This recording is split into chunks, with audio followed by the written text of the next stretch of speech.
What's up, everybody? I am Travesty. And I'm Cartoon Joe. And welcome back to another episode of this freaking show. It is the weekly podcast with a little bit something and a whole lot of nothing. Guys, God, you're probably to hear my phone vibrate, but I don't give a shit. Normally people would edit that out, but I just don't want to. Joe, it's weird because we're recording a couple days later than I expected, and it feels like I haven't spoken to you in like forever. Even though we just did a live show earlier this week, it still feels like forever. Right? I agree. Quarantine does shit to you, man. It does. It does. It makes time feel so much slower. Yeah. Well, luckily my quarantine ends Tuesday. I should be able to be back to work on Tuesday, so I'm happy for that. Haven't gotten that pink slip call yet, so we're still good. Nice. Guys, if you haven't had a chance to check out last week's episode, make sure you go ahead and check that out. Me and Cartoon Joe were accompanied by the co-hosts of the new Freaknet Studios podcast, Pretty Little Freaks. We got to talk to Laureen and Jordan. And not to put Joe on the spot or to give you guys a little behind-the-scenes stuff, but Joe, you actually said it was probably one of the funnest shows that we did in a long time. It was. They're a great pair, and they great chemistry with each other, great chemistry with us. A lot of fun stories told. It was a good time. Yeah, and I actually I had a conversation with Sarge this past weekend when he was doing one of his live episodes. Actually, you know what? Yeah, I think I spoke to him about it, how, it was really cool because Lorraine's a friend of his and Jordan's a friend of mine. And, they never really met each other, but it's crazy how similar they are. And I think I mentioned that on the show last week too, about two people who've never met before, have such great chemistry. It's very rare to find that. Yeah, I agree. So I'm really excited for that. I want to dive a little bit into that podcast a little bit later as we go through this. But we're going to start out our show with our fun little segment that we're doing for this season called That Freakin' Happened. So, Joe, if you're ready, you want to give your topic. If you're not, I'm more than happy to go first. I am ready. Go for it. It's a topic that's near and dear to my heart, libraries. On April 24th, 1800, President John Adams, who, if I remember correctly, was the second president of the United States, approved the appropriation of $5,000 for the purpose of, quote unquote, such books as may be necessary for the use of Congress. So essentially the Library of Congress was begun in 1800, so 220 years ago today. As of our recording, which is pretty cool. A lot of great works of literature there. They've collected most of the great pieces of media of American history. You've got almost any book that you want to read is there, especially if it's a historical work. You want to read any speech that's ever been given by any notable American politician, it's in there. Certain episodes of TV shows and news are there, which is pretty cool. So, you can check that out on their website, I believe, or you can actually go in person to the Library of Congress when this is all over and check it out there. Or, just as a quick side plug, if you don't want to wait for quarantine to be over, you can have the book read to you if you head on over to audibletrial.com/freaknet. Oh, it is available on audiobook? Yeah, well, almost anything is available in audiobook now, so. Right, nice. Yeah. So I wanted to find, because you just said $5,000 for this library thing, and I would say $5,000 doesn't seem like a lot, so I wanted to look at what $5,000 was in 1800. Yeah. And that's actually $102,000 today. So that's amazing. A lot of money contributed to literature, even back in that time. And it sucks that doesn't really seem relevant to, current times. Right. It's rare you ever hear anyone talk about libraries these days. Unless, you talk about, going to a library at college or obviously, school and stuff like that. But, what adult nowadays, heads to a library to pick up, a book and stuff like that. I do. I love my local libraries. Oh, see, I didn't know that. I figured like maybe you would be more of an online book guy. Nope. I do use I have a couple of different library apps that allow me to check out ebooks if I want, but I prefer having the real physical thing. And if it's not a book that I want to buy, I will go to the library and get it. Okay. Nice. Well, I'm gonna stick with the theme here, and I also want to talk about some literature for my choice. Ooh, exciting. April 20th, 1841.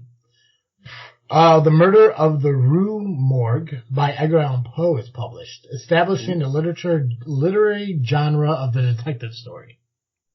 That's badass. Yeah. I like how we're so in sync when it comes to these things, Joe.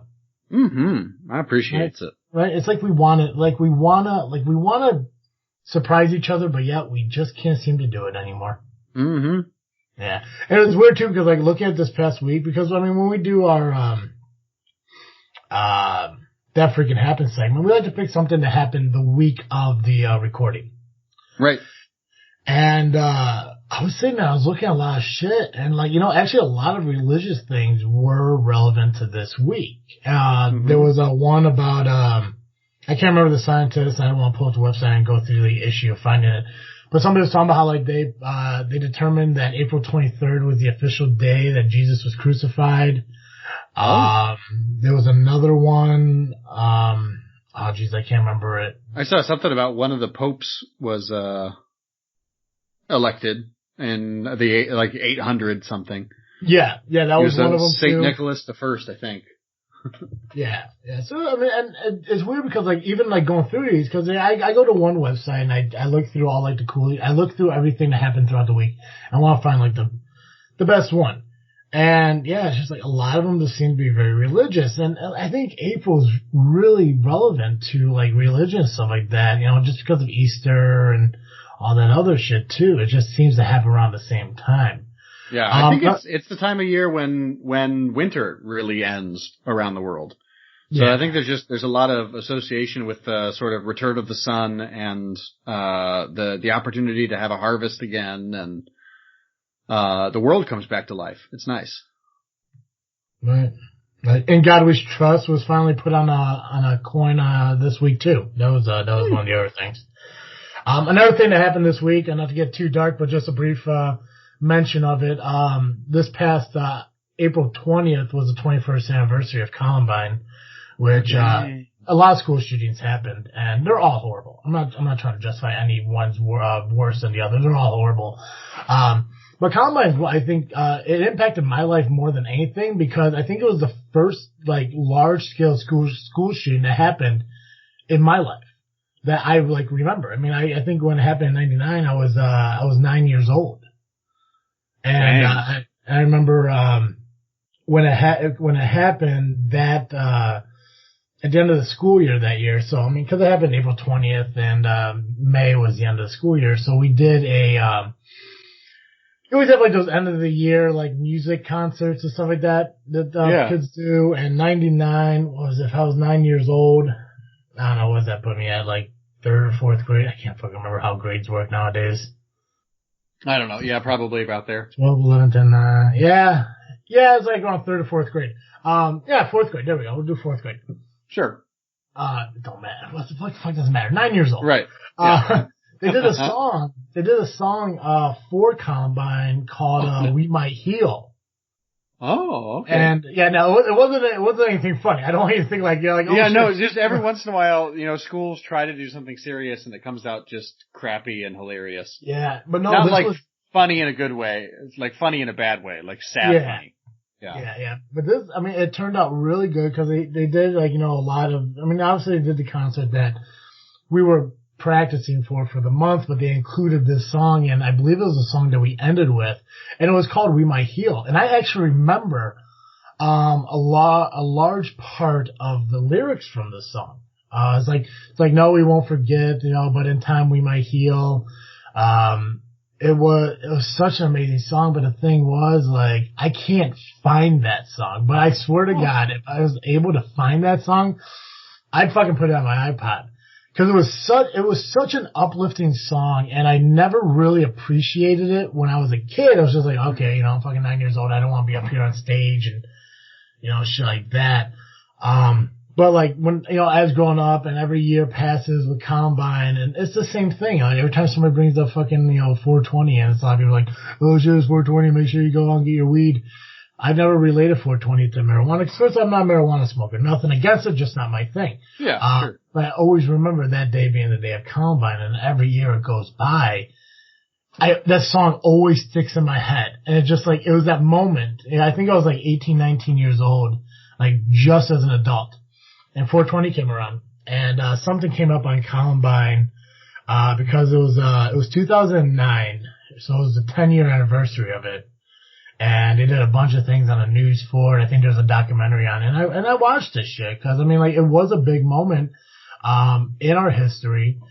And also, again, from my childhood. It was like one of the biggest tragedies that I remember happening, in my childhood. Because, at a younger age, you don't pay attention to shit and stuff. But like around 9, 10 years old, fuck, Columbine happens. Then Ashley's born that year. It's like, fuck, what world is she coming into? Right. So we started thinking about all this shit. I'm not gonna lie. I forgot that Columbine happened during my lifetime because I was like, I'm only, a year younger than you? 2 years younger than you, maximum? Well, you're 29 now, right? Yeah. Yeah, I'll be 30 29? In August. Yeah. Okay, yeah, I'll be 31. So yeah, so it's a year. Right. But that's the thing too. It's like, this shit happen. And that's what's gonna happen, since you brought that up. That game I was telling you about for Derek's birthday that happened a couple weeks ago that we're going to play today. Yeah. Mm-hmm. That's going to kind of bring back some of the shit that actually happened in our childhood. But yeah, no, and that's the thing too. It's like, if it wasn't for this song, if it wasn't for that moment that I shared with my classmates, Columbine would never be a thought to me. Because you sit there and it's like, oh yeah, Columbine happened, but Virginia Tech happened. That shooting down in Texas in like, the 70s or something like that. That the sniper in the bell tower happened. North, the college my friends went to, that had that shooting on Valentine's Day in like 2008. Oh dang. Yeah. Northern. I think it was Northern, NIU, I think it was. Right. Yeah, like all these other shootings happened and they're all horrible. But for some reason Columbine always stuck out in my head. I think it was the first one, really. Yeah, and the thing is like, it's the first one that happened in my lifetime that was relatable to me because these were high school kids who were just normal fucking kids that just one day, decided to, make history in their own, unfortunate way. And, so you sit there and think like shit, eventually I'm going to be in junior high. I'm going to be in high school. And I kind of want to relate that to maybe like how I grew up and how I appreciate people a little bit more because I didn't want to be the guy to either make someone go over that edge, and shit like that. Right. Which no one should do that. I understand bullying's still a thing in 2020 and it really shouldn't be. It should have never been. But, that song was absolutely amazing. It's a life-changing, song. And when I was 18, 19 years old around the 10-year anniversary, it's just like, it just brought back to my mind. And I just remember like, being there in the fucking, bleacher, the little stand things in the back next to my friends singing that song. And I was like, if I could ever find that fucking song, and I've tried to Google it. It ain't fucking there. But awesome. Check your Facebook Messenger. Ooh, did you find it? Did you find it, Joe? I was asking. I may have. I sent you a link that might have it. Ooh, I'll look at it later. Okay. Ooh, it might be. That might be it. I'm gonna have to check it out later. But yeah, 21 years, and it's still making an impact in everyone's world. Are you gonna play it? I was going to, but then it didn't sound very good quality over my iPad, so I'm sure it's even worse over the microphone. It just sounded like yelling at that point. Yeah, it sounded like a children's choir, which just never. I've never heard a children's choir that sounded that good. I know they exist, but I can't imagine this one does. But no, awesome events that we chose when it came to literature, because literature is an important thing. It's definitely important to Freakin' Studios as we move forward in creating our Freaky Tales book. Absolutely. That's not a segue into anything we're doing with pertaining to books, but I do want to segue as you were talking about events in history, and it's a great time to bring back our fun-filled game, My Corona. Mm-hmm. So, guys, April 14th was Derek's birthday. If you guys don't remember Derek, he was the one who was the editor for our show over the past few years. Right now, he's on a hiatus from it. Hopefully to get him back in and involved in the show, but in the meantime, he's still a member of this family, and we want to wish him happy birthday. He turned 31 this year. And I wanted to play a little game with Joe here, and I wanted to play My Corona, and I want to change the rules again, because what's the point of having a game on a podcast if you can't change the rules every single time you play? Right. That makes sense to me. So Joe, this is what we're going to do. I have every single major event from 1989 until 2020. Woo! Okay. And this isn't my determination. This is done by the website I pulled it from. Not sure what it is, but it doesn't matter because it's the first one that came up when I Googled major events by year. All right. So I'm going to give you the major event of 1989 and 1990. Now, you got to give one a Corona Extra and a Corona Light. The Corona Extra is the one that you deem most important between the two events. Okay. When you do that, that one moves forward and it takes on 1991. Between those two and then so on and so forth until we get to 2020. Gotcha. Yep. Okay. So, we're going to start with 1989, which was the Berlin Wall falls. Whew. And the 1990 democracy in Poland. So, and this is a disclaimer. This is a disclaimer. All these events are going to be important in their own way, and just because we say one's more important than the other, it's just our views. You know, you guys don't have to go with us. It's just a game. Have fun. Yeah. I think the Berlin Wall is more culturally significant because it gets referenced all the time, and democracy in Poland does not. All right. So Berlin Wall is Corona Extra. Yeah. All right. Berlin Wall or 1991's American Goes to War in the Middle East? Oh, see, that's a tough one because on the one hand, you could argue that'd be what, the Gulf War, right? Well, and here's the thing too, Joe. If you do need more information on the event, I can read you the description they give me. Yeah, that'd be good. Okay. So let's go with the America Goes to War in the Middle East. After Saddam Hussein's Iraq invades and occupies Kuwait in August 2nd, 1990, the United States sends forces to defend neighboring Saudi Arabia from being overrun and to protect its vital oil assets in the Operation Desert Shield. What's up? Sorry, nothing. I'm talking to myself. With Saudi Arabia secured, U.S. implements Operation Desert Storm to push Iraq forces back across the border with Kuwait in a military operation that lasts until a ceasefire takes effect in April. Gotcha. So, I wish it weren't, but I think I gotta go with that one, with Desert Storm there, because if it weren't for that, we probably wouldn't have gone immediately back to war after 9/11, and we wouldn't still be at war today. Yeah. So we're gonna go. Let me get a little Post-it note here, just so I don't forget the name of these. So we're gonna go with Middle East War as the extra. Yep. Okay, cool. So 91's Middle East War, or 1992, the end of the Cold War. Ooh.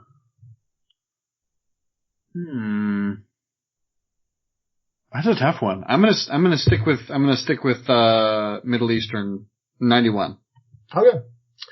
All right. So we got the 91 Middle East War, or 1993, the European Union becomes a real thing, becomes reality, if you will. Yeah, I'm gonna stick with 91 again, just because the EU seems like it's getting ready to fall apart. Okay. Middle Eastern War in 91, or 1994, Amazon.com is born. Woo! We're gonna move to that. Amazon.com in 94? Amazon.com, running the world today. I didn't realize it was 94. I didn't either. I knew it was in the 90s, but I didn't know it was that early. I didn't think it was 94. I mean, shit, I think that was before kindergarten for Travis. Yeah. Oh, shit, I'm young. All right. Let's see here. 94, Amazon.com, or 1995, domestic terrorist strike in Oklahoma. Tell me more about that. In the deadliest domestic terrorist attack in U.S. history, anti-government radicals Timothy McVeigh and Terry Nichols bombed the Alfred P. Murrah Federal Building in Oklahoma City. They timed the truck bomb attack for a weekday morning in order to maximize casualties. For the murder of at least 168 people, including 19 children who were in a child care center in the building, and the injuries of hundreds of others, an unremorseful McVeigh is executed by lethal injection on June 11th, 2001. Nichols is serving a life sentence without the possibility of parole. This actually happened this past Sunday. Wow. Yeah. I did not realize these things happened in the 90s. 25 years ago. And I actually watched McVeigh's lethal injection. They broadcast it live on TV. Oh, dang. That's wild. Yeah. Oh, man. It's hard to say which has had more cultural significance. But, man, I think without the Oklahoma City bombing, you wouldn't have Columbine and you wouldn't have the series of shootings that happened afterwards. So I think I'm gonna move to Oklahoma City bombing in 95. Take that, Amazon. Yeah, suck it, Jeff Bezos. If you'd like to change my vote, give me $1 billion, please. I'll do more good with it than you'll ever do with the rest of your 111. Oh God, people in Washington. Okay, 1995 Oklahoma City bombing, or 1996 the dawn of cloning. I'm going to stick with the Oklahoma City bombing, but I hope that someday in the future we could revisit this and the dawn of cloning will win. I just don't feel like it's had any real impact other than in science fiction stories. Yeah, Dolly the sheep. Yeah. All right, 95 Oklahoma City bombing, or 1997 Machine Tops chess champion. I'm going to stick with the bombing. This episode of This Freakin' Show is brought to you by BallWash.com. Now, it's no secret that the man's most prized possession also happens to be the most sensitive part of his body. Balls are prone to sweat, odor-causing bacteria, and irritation. Upgrade your balls game with quality products formulated to keep your skin healthy and fresh. Guys, that is where BallWash.com comes in. Go to BallWash.com right now, check out the variety of products they have, as well as kits and subscriptions they have available for you. And when you hit that checkout button and you go to pay for that order, make sure you use the promo code FREAKNET, that's FREAKNET, at checkout. It will save you 15% on your entire order. That's right, ballwash.com. When it comes to your sack, they got your back. 95 Oklahoma City, or 1998 Google begins. Wow. Google is after Amazon? I guess so. That's wild. Yeah. I'm going to switch over to Google. 98 Google? Yeah. That runs everything too. I mean, I think their software runs a lot of the stuff that the net is like based on right now. Gotcha. Yeah. All right. 1991, NATO's first independent strike. Tell me more about that. In order to get Yugoslavic forces out of Kosovo during the Kosovo War, I'm not sure if I'm pronouncing that right, NATO forces initiate their first ever military campaign against the Federal Republic of Yugoslavia. Without UN Security Council authorization, as Russia and China oppose the attack. The NATO airstrikes are aimed at stopping an onslaught against ethnic Albanians by the government of Slobodan Milosevic. Yeah. Do you know him? I know of him, yeah. Man. The NATO attacks last nearly 3 months, culminating in the withdrawal of Yugoslavic forces from Kosovo. Interesting. Mm-hmm. I'm going to stick with Google, but that's really, I wish that had more of an impact in my thinking and culturally. Gotcha. Here's what is kind of surprising to me. 2000, International Space Station opens. Oh, dang. I thought that was way earlier. Yeah, right? Mm-hmm. See, and I feel like that's the thing. You'd think it happened way earlier. So do you think that it's something that just it's important enough that it seems like it's existed forever? Or do you say, I didn't even know what happened in 2000, so Google still wins? So I'm going to stick with Google, but it's pretty cool. It'd be neat if the space station did anything other than lose money. Do you want to guess what 2001's event was? The invention of the Furby. Close. Also a traumatic moment in life. Right? It kept just as many kids from sleeping. Dark. Sorry, that's a terrible joke. Nah, no, it's not. You're fine. Oh man, Furbies. Obviously 9/11 happened in 2001.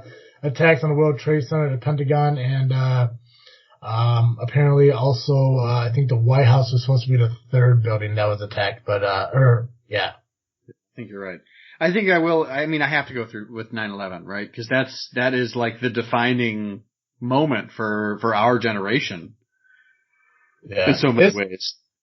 It is probably the first event I remember reading in a history book that I was born in.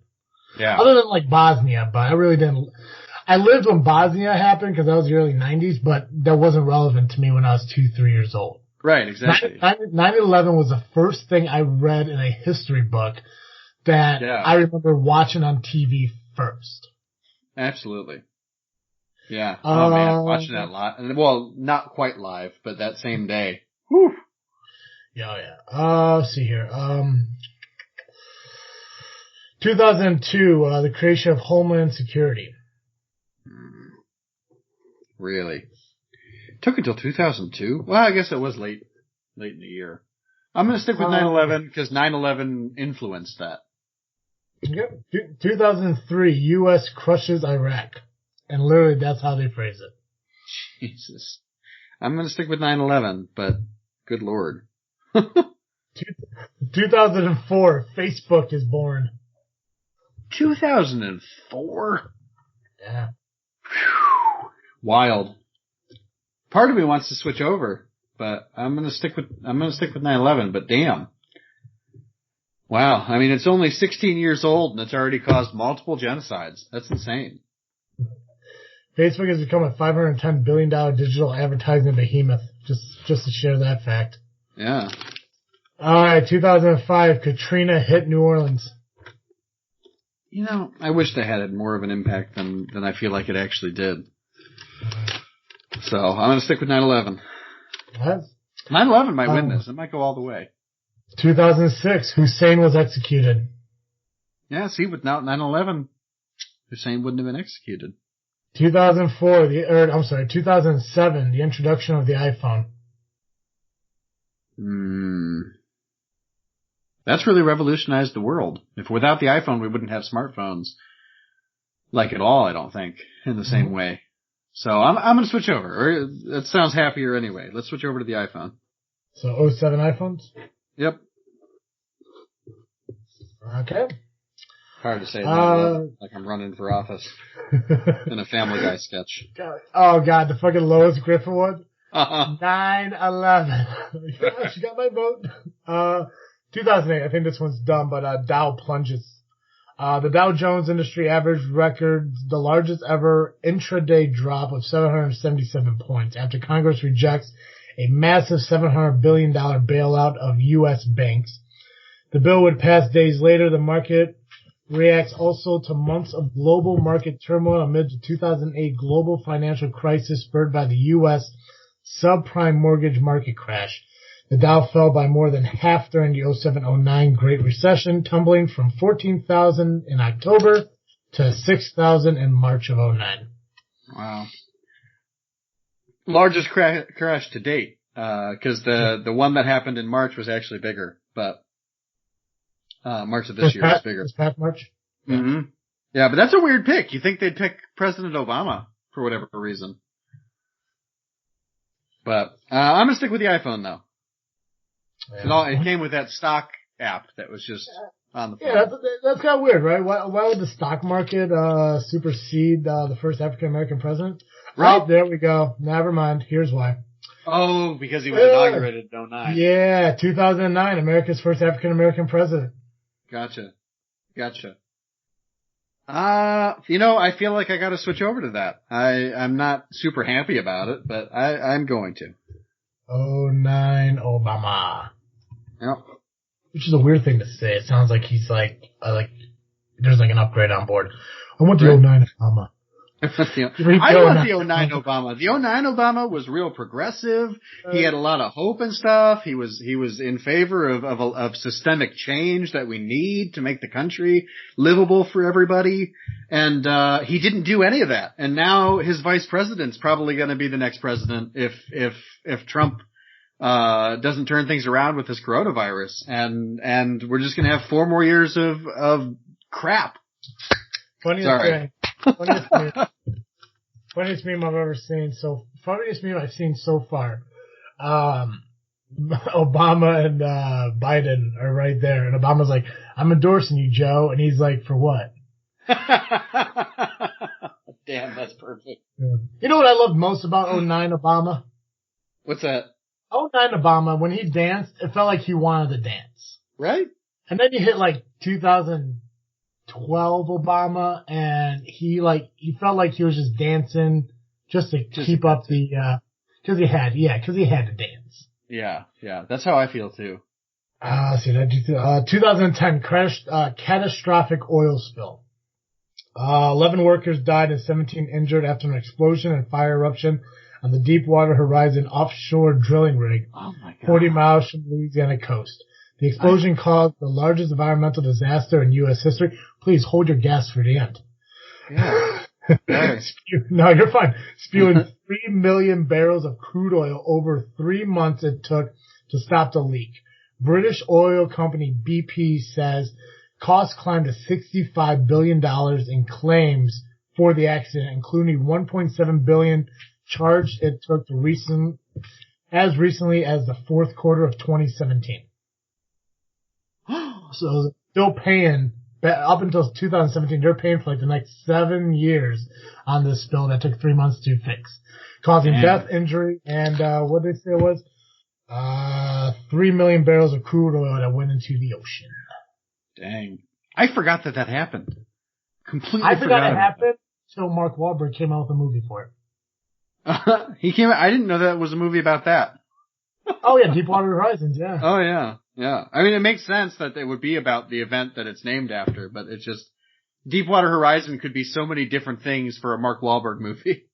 Well, yeah, and that's the thing too, like, cause like, when they talked about it, they never said Deepwater Horizon, offshore drilling rig. They just called it the BP oil spill. Yeah. So when he came out with that movie, I never knew what it was until I looked it up, because he did that before with the Manhattan Marathon. Oh, okay. He did that movie based on the bombing at the Manhattan Marathon, which I'm not sure if that's probably later on. I wonder if that's going to be one of the topics. But anyways, I'm gonna stick with Obama for now. Obama. 09 Obama. Yep. 2011, Bin Laden killed. That was, I'm gonna stick with Obama, but that was a moment in history. This one I've never heard of, and you probably would know it. 2012, the good particle is probably discovered. Oh, the Higgs boson? I don't know. Oh, the God particle. I'm sorry, not good particle, the God particle. Nearly 600 feet below the France-Switzerland border of CERN's Large Hadron Collider facility. I don't know how to pronounce it. International team. Hey, listen, man. Sorry. No, you're fine. You went to college, man. You're allowed to do that shit. You're allowed to belittle me. I wasn't trying to belittle you. It's just I know, man. I know. I get it. You know, I'm your kindergartner. You're trying to reach me to read Catwalk's dog. An international team of scientists discovered a new particle widely believed to be the elusive Higgs boson, known as, what is that word? Boson? B-O-S-O-N? Boson. Either way. Boson. Known as the God particle, which is thought to be a fundamental component of the universe. Higgs boson has been an important element of particle physics theory for decades, but until 2012, there have been no physical evidence to support its existence. Yeah, I feel like that really hasn't panned out, unless, of course, in their discovering it, it shifted us into a bad timeline. Which some people argue. But I guess I'm stick with Obama again. Okay. Let's see here. 2013, Snowden reveals secrets. Oh, yeah. The fuck is this? This is WikiLeaks bullshit? Yeah. Yeah, it's Edward Snowden, who is still not imprisoned. He's living in Russia. I thought that was a guy from Game of Thrones. Guy from Game of Thrones. Oh, Ned Stark?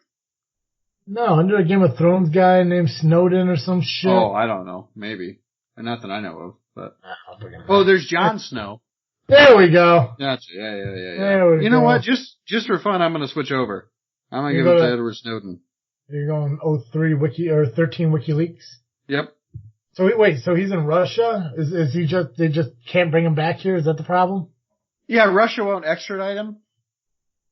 And, as long as he's over there, he won't be arrested and he's under protection, I believe, from, the Russian security forces. 2014, Russian bear bites Ukraine. Oh. They're picking such jaunty titles for these, and it's so hard to figure out exactly what they're talking about half the time, but I know this one. They probably want you to ask me to read it. Yeah. But yeah, I guess they're talking about Putin. Yeah, they're talking about when Putin invaded Crimea. Right? There you go. Yeah. I'm gonna stick with Snowden, but that's fine. Snowden? 2015, NASA by Pluto. That was such a lovely moment in history. I'm gonna switch over to that. Yeah, but it's not a planet anymore. Does it even count? Is it a planet again? No, it's a dwarf planet. It's a dwarf planet. Cold celestial dwarf. So 15 Pluto. But I love that picture. It flew by and it got there's a little heart shape on the side of it. You know, like the universe saying, "We love that you did this." You know, it's like a dick pic from God. 2016, Trump elected president. I mean, that clearly has the most cultural significance to the moment. Now, why is it they're going by Obama being the first president in the following year, but Trump being elected the same year? I'm just going to assume there's nothing else going on in 2016. Yeah, I guess there really was. I mean, I can't remember anything else that happened. Right. You gonna stick with Snowden or move over to... No, I'm gonna move over to Trump. Oh, no shit. Alright, so 20s... I might not have spots on my post-it. I thought you would be committed to Timothy McVeigh. Oh, sorry. No, you're fine. Hey man, this is you. I'm just a game show host. Fair. Okay, 2017, hurricane triple whammy. Within 4 weeks, 3 massive hurricanes, Harvey, Irma, and Maria, strike Texas, Florida, and the Caribbean, killing 228 people, inflicting a combined $265 billion in damages, and displacing millions of homeowners. Hurricane Maria inflicts immense damage to the U.S. Commonwealth of Puerto Rico, which was already struggling from economic insolvency. Yeah, see, this is another one. I wish I could say this had more of a cultural impact, but it didn't. Mm-hmm. So I gotta stay with Trump, President Trump. 2018 wildfires in Northern California. The catastrophic cost the lives of 88 people. Fire consumed 18,000 homes and businesses. State and federal officials estimated that it would cost $3 billion to clean up debris. Nope, gotta stay. I'm staying. Okay. Didn't really have any impact.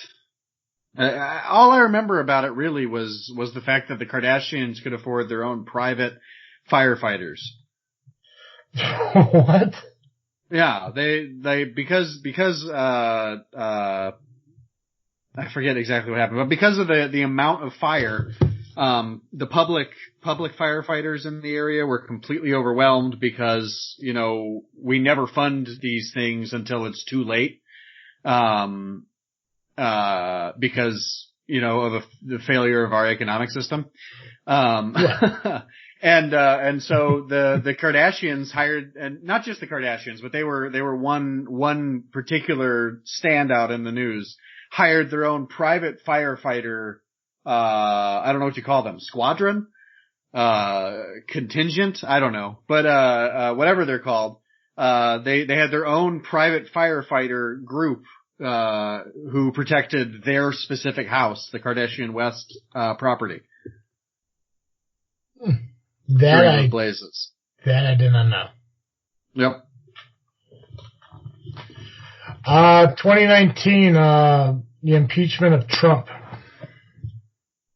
I mean, that hasn't gone anywhere. So I'll just stick with 2016. And 2020, the Rona. Well, that is clearly the most important thing right now. So I'm going to switch over to that. Cool. So we have established, not only in Derek's life, but your life and mine, that the most impactful event in our lives is what's going on currently, is the 2020 Corona. I mean, it's responsible for the biggest stock market drop, the biggest stock market rebound, 30 days without as much pollution has started to cause the earth to heal and roll back a lot of the problems that we've caused. To the point that some scientists are actually saying we can fix the ocean, and it would take only about, I think like 3 or 4 years of concerted effort, to restore the ocean back to pre-industrial levels, which is pretty badass. Mm-hmm. I mean, it's really affected a lot of the information we have about the world and what humans are capable of when we come together and decide to do, good things for each other and for the planet. Yeah. So thanks, coronavirus. Thanks, Rona. You backhanded compliment of a thing. This Freakin' Show is brought to you by Audible.com. If you like to read as much as I do, if you enjoy a good book, head on over to audibletrial.com/freaknet. Maybe you don't like to read. Maybe you like to have things read to you. Head on over to audibletrial.com/freaknet and you will get a 30-day free trial plus your first credit toward a free book. I recommend during this time of extended staying at home to pick something longer, something really good, maybe something by Stephen King. Maybe check out The Stand or It or any of the Dark Tower books. Anything in that category, you're going to find something that's at least 30 to 40 hours long, which is going to get you through a whole week of listening. So head on over to audibletrial.com/freaknet today. All right. Well, I'm glad you picked Corona because it's going to segue into the next couple of things I do want to talk about here. Sure. Okay, so Pritzker went on to say that the stay-at-home order is going to be pushed to the end of May. Yep. There has been some modifications to the stay-at-home order. So we're going to play a second round of My Corona. Oh, no. Okay. No, this is easy. You don't have to write anything down. Oh, okay, perfect. I just ripped up my paper. That's the only reason I was knowing. All this is, I'm going to give you the updated ordinance, and you just got to tell me if it's extra, that it's a little too much to what we have to do. It's light. They should definitely do more. Or Premier, that sounds like the right thing to do. Okay. So we're going to go back to the original rules. Perfect. So extra, they need more. Premier is just right. No. Extra, they're doing too much. Light, too much. They're not doing enough. And Premier, they're doing just right. Think about the three little bears, or the fucking Goldilocks and the three bears. Right. Extra is way too much. Light is not enough. Premier is just enough. Okay, perfect. Okay. No problem, man. That's what I'm here for. I'm glad. Let's see here. Outdoor recreation. State parks will begin a phased reopening under guidance from the Department of Natural Resources. Fishing and boating in groups of no more than 2 people will be permitted. A list of parks that will be open on May 1st and additional guidelines can be found on the Illinois Department of Natural Resources website. Golf will be permitted under strict safety guidelines provided by the Illinois Department of Commerce and Economic Opportunity, and when ensuring that social distancing is followed. So they're opening up parks, they're opening up golf courses. I think it's weird that they're opening up golf courses, but... I think it's weird that people are making a big deal about golf. Yeah, right. That's exactly how I feel. Like, who cares? Yeah. I love golf. Don't get me wrong. I enjoy going out and golfing sometimes. I mean, like, Sure. my life isn't golf, but Look, somebody I love getting drunk outside as much as anybody. right? Which I'm pretty sure is all golf really is. Right? It's just weird, like, when you go on Facebook and, like, everybody who does nothing but share, like, food meal ideas or, political shit or something about how much, like, they want to find a relationship.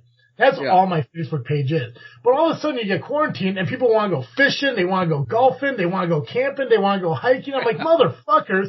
I didn't want to do anything until I was told I couldn't. Right? It's like, this is the shit I want to do for years with you, but you're like, nah, I can't really do that. Like, come on now. But anyways, opening up golf courses, opening up parks. I'm gonna say Premier. I think it's fine. I'm glad that we're rolling back, cautiously. Mm-hmm. And we're doing it at a level where we can make sure that people are able to stay safe. We don't get a second wave. Gotcha. Okay. New essential businesses. Greenhouses and garden centers and nurseries will reopen as essential businesses.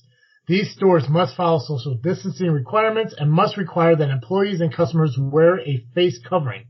Animal grooming service may also reopen. So greenhouses, nurseries, dog grooming or pet grooming places are opening up as of May 1st. You know, I'm going to give it another premiere because I thought that was one particular area of the economy. I thought it was weird that they closed. Mm-hmm. Because like you can garden by yourself pretty easily, and I didn't understand that. So I think it's fine. I think premiere. I'm going to give it good on you. Okay. Non-essential retail. Retail stores not designated as non-essential businesses and operations may reopen to fulfill telephone and online orders through pickup outside the store and delivery. Yeah, I'm going to say that's fine. Okay. Premiere. I'll give that a premiere. Face covering, which this one's a little weird to me, but I want to get your input on it first. Beginning on May 1st, individuals will be required to wear a face covering or mask when in a public place where they can't maintain a 6-foot social distance. Face coverings will be required in public indoor spaces such as stores. This new requirement applies to all individuals over the age of 2 who are able to medically tolerate a face covering or a mask. Okay. Honestly, that's one of the things I think we're going to be doing for a long time, and I'm glad they put it on there. I think it's weird that they added caveats. Yeah.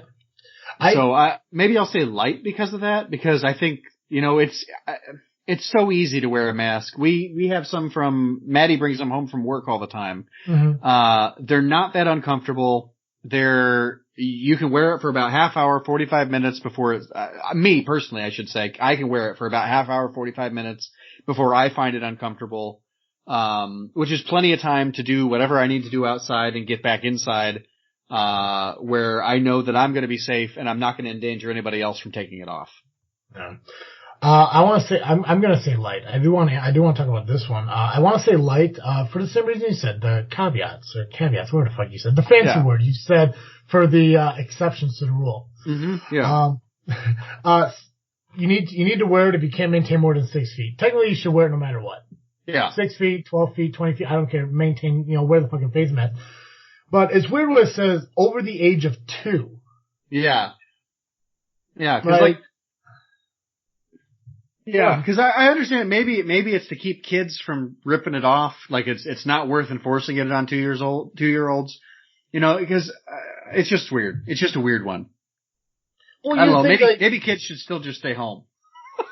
That's a big thing. Kids definitely should stay home. But why not kids under the age of 2? They're newborns, they're toddlers, they're more prone to fucking infections and shit. Which, granted, they stay at home, you don't gotta worry about any of that. But it is kind of weird how they waited till this point to make that a requirement. I figured that would have happened in mid-April. Right? Yeah, I thought that was weird too. Yeah.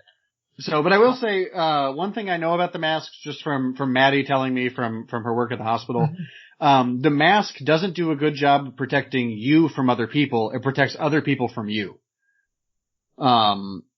So it's more of a thing that helps prevent you from accidentally spreading the disease because you're wearing it and it's filtering your breath. Right. Gotcha. Right.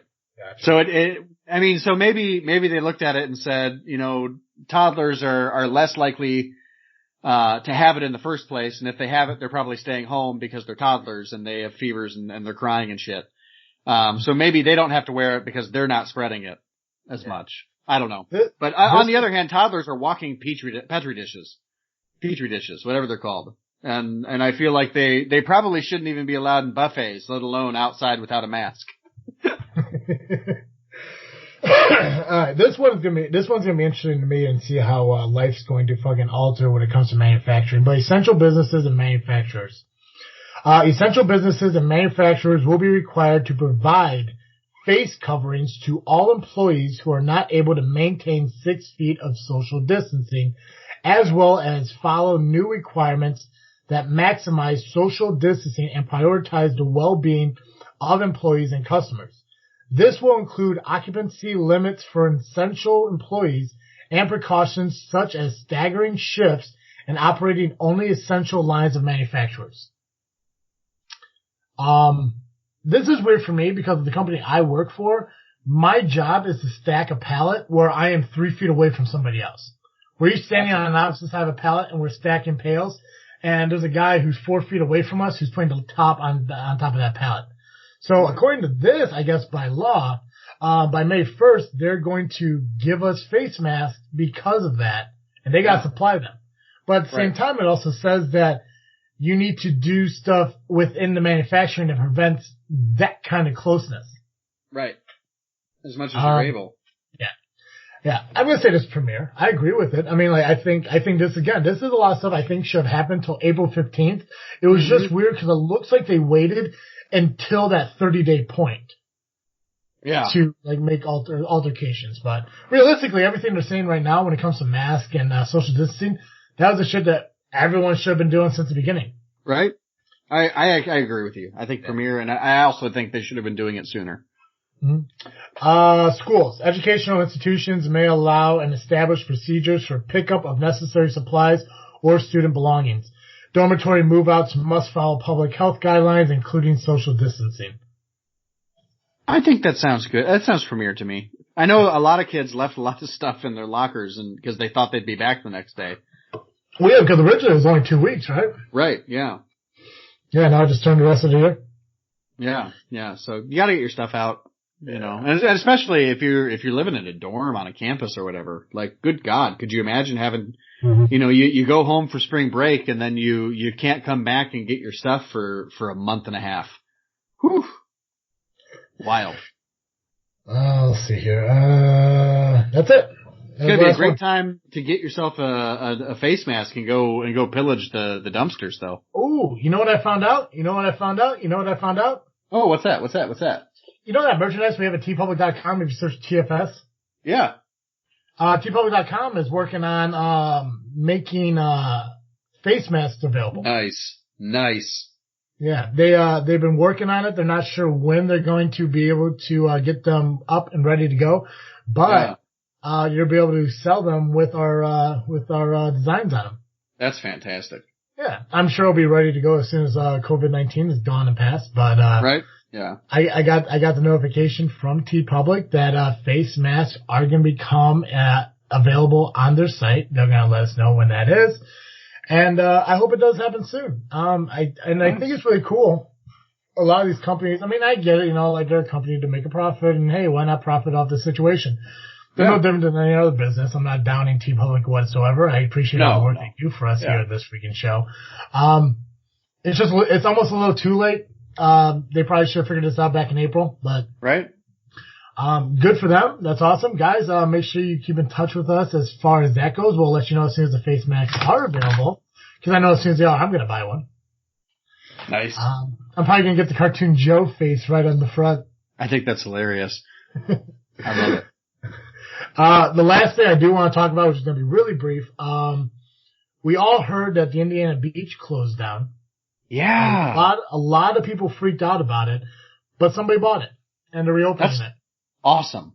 Do you have more information about that? Because I absolutely do. That's all I know about it. got the article right here, Joe. Fantastic. I'm ready to hear it. I had things ready all for this episode. I was so excited. Okay, Chicago resident purchases the Indiana beach. No, news bug. I don't want to buy a subscription. Just let me read the. Geez, now I can't find it. No, Joe, I'm sorry. No, I don't have it. Oh no. Hold on. No, it's okay. No, Joe, it's not okay. Well, no, of course. I mean, news should be free. Because the news, I mean, it was fine. I had the article up and ready to go, and all of a sudden it's like, hey, why don't you sign up for this? And I won't. Oh, yeah. Word. I won't. That's what I need, more spam in my inbox. Thanks, bug. I'll pull this back up, but why don't you go ahead and tell me what you're freaking thinking about. What am I freaking thinking about?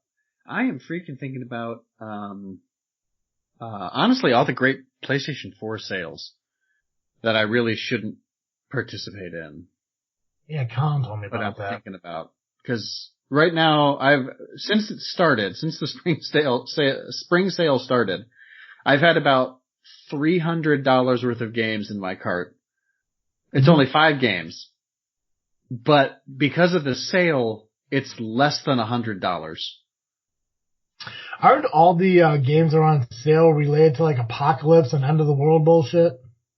Not all of them.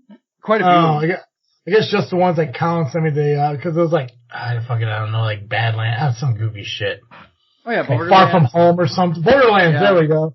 Yeah, I've got those in my cart. Assassin's Creed Odyssey, Kingdom Hearts, the complete collection is only $30 right now, and it's usually like $99 to $150, depending on what you get. Just buy it. Right? Buy it. It's so tempting. But I spent all that money on camera equipment, so it's hard to talk myself into it. But yeah, so I'm excited about that, and I love that they've offered free games. So like, I've never played the Uncharted series before. I had no interest in playing it. They gave it to me for free, and now I'm enjoying it. It's fun. I'm having a good time playing through the first one, and hopefully as the series goes along, they become better games, because right now I feel like I'm playing Crash Bandicoot, but with a human instead of a bandicoot. I got you. Yeah. What are you freaking thinking about? Actually, a couple things. The biggest thing is JFW is going to be recording the 100th episode this weekend. So I'm really excited for that. Congratulations. Thanks, man. Dally and Dizzle J are both going to be here tomorrow to record not only the audio but video podcast. So I'm really excited for that. We're going to do some rankings and top 5 picks and stuff. So I'm happy for that to happen. It should have happened a lot earlier, but obviously the COVID thing happened and kind of pushed us off a little bit. Our 200th episode is going to happen in September. So I'm excited for that, Joe. So we're going to have 200 over here. The other thing I'm happy about and what I'm freaking thinking about is podcast we're recording the first Pretty Little Freaks podcast. Nice. Great. Yeah, so their first podcast is going to be recorded and dropped next week. For you guys out there, again, check out the show last week. We talked about the show the entire time. Pretty Little Freaks podcast. Lorraine and Jordan talk about dating. They share, fan submitted stories about datings and relationships and stuff like that. They read it on the air. Every story is read completely anonymous, so no real names are used, during the story. And if you guys submit your stories before May 2nd, your name will go into a raffle to win the awesome ball wash kit that was sent to us to use in a giveaway. And this is the giveaway we decided to use it for. So if you guys have a story about a bad first date or a weird relationship story that you want to share with us, you can submit it to prettylittlefreakspodcast@yahoo.com. Send us your story. If you do so, we'll put your email into like a little raffle. We'll pick a name, and the winner will receive that gift. And again, every story is completely anonymous, so you don't have to worry about us saying your name on the air. It just won't happen.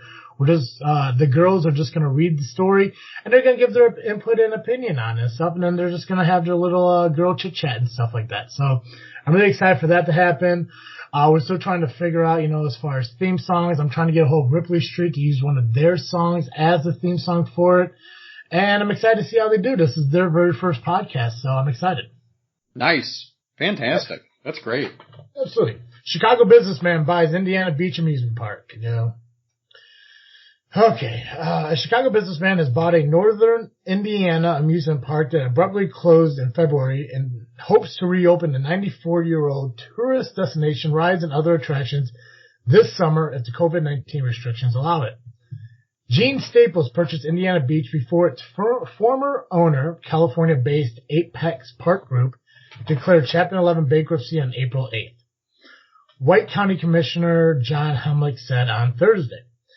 Apex has cited the park's disappointing financial performance when it announced in February that it has shuttered the site, which overlooks Lake Schaefer and Monticello and is about halfway between Chicago and Indianapolis.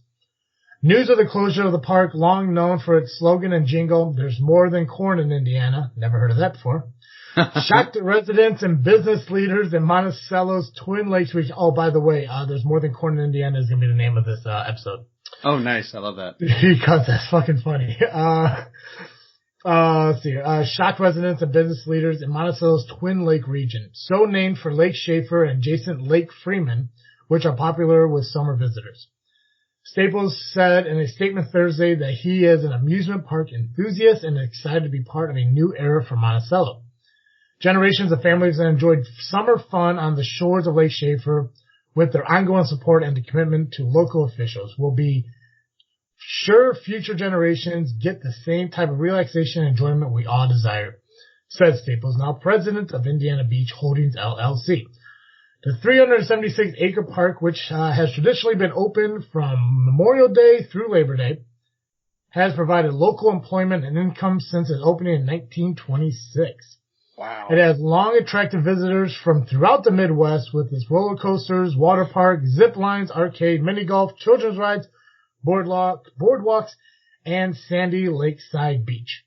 The newly purchased amusement park will honor season passes and reservations, said park officials, who announced that plans were in the works to reopen the site and its adjacent campground this summer if COVID-19 restrictions allow. We hope and believe this will just be the beginning of a great relationship and want to thank everyone that has made this possible, said Monticello Mayor Kathy Gross. On March 31st, White County's commissioner and his county council offered $3 million in financial incentive to a potential buyer. The $3 million will come from White County's Wind Farm Economic Development Fund, which was granted to the county to be used for economic development projects. Nice. Yep. So, Indiana, once again, Illinois saves your butt. No kidding. Right. I love it. That's great. I've had a lot of good times at Indiana Beach. I did not get to go there as often as I should have as a kid. Well, maybe this summer if Corona lifts and we're more open and stuff. I know at the end of August, me and Dizzle J are going to a wrestling convention down in Indiana. Maybe Freakin Studios can hit Indiana Beach on the way down. Maybe we can meet with the owner and have a podcast on location at Indiana Beach. Yes. Oh, that would be tremendous. Right? That We're would be great. We're going to put that into words. We'll see what happens in August. I am into it. Right? Perfect. Hey, Joe. Yes. Every week our listeners catch Cartoon Joe here on this Freakin' Show. But if an hour a week of Cartoon Joe just isn't enough, we're going to go. If you need more Cartoon Joe, you can find me over at the Geekcast Live podcast at violentpress.com. You can also find us on Facebook, iTunes, Google Play, and Twitter by searching Geekcast Live. Perfect. GCL.Ninja just rolls off the tongue in a way that violentpress.com It just sounds does. nice. It does. It just sounds nice. Guys, make sure you check out every podcast that is offered by Freaknet Studios just by going to freaknetstudios.com. That's right, there is a website. It's called freaknetstudios.com. You go to that website, you'll find a link to all 4 of Freaknet Studios podcasts, just like This Freakin' Show, Just Freakin' Wrestling, The Gray Area, and Pretty Little Freaks. Find the links to all those podcasts. Make sure you subscribe and follow all of them on social media as well as following all their podcasts. Here at This Freakin' Show, we are available on Facebook, Instagram, and Twitter just by searching This Freakin' Show. And we're also found every single week on iTunes, Google Play, Spotify, Podbean, and